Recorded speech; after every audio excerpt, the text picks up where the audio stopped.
La senadora Bideguren Gavancho. Bueno, no era mi intención intervenir en este punto, pero sí que quiero aprovechar para decir que, efectivamente, señor Catalán, cada vez que baja a esta tribuna, esa obsesión enfermiza que has comentado lo percibo todos los días que estás aquí. Creo que podemos estar lejos políticamente, y está claro, pero la solución de estar tan lejos creo que es hablar más, empatizar más y respetarnos más. No hay más. Lo que no tiene ninguna solución es estar lejos de la realidad, y negar una realidad es un problema. No entiendo, sinceramente, el tono ni del representante de UPN ni de la representante de Ciudadanos aquí hoy en este tema.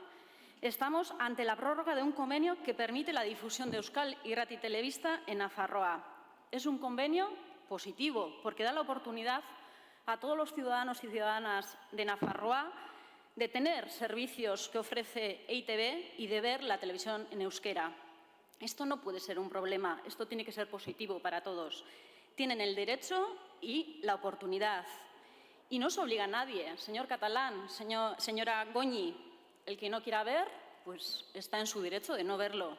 Simplemente se da la oportunidad a aquellos y aquellas que quieren ver Euskal Irrati Telebista. Más de 100 canales, y entre ellos este es uno más, para quien quiera, por supuesto. Vizcaya, Guipúzcoa, Araba y Nafarroa compartimos muchas cosas, entre otras una historia, una cultura y un idioma. ¿Por qué no compartir EITB?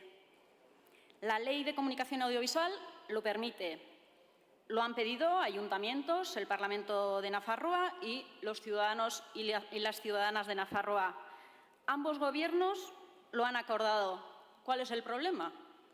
El problema, creo que, sinceramente, es esa obsesión enfermiza que has comentado el señor Catalán hoy aquí en esta tribuna. Eskerrik asko, mila esker, egun on. Gracias, señoría.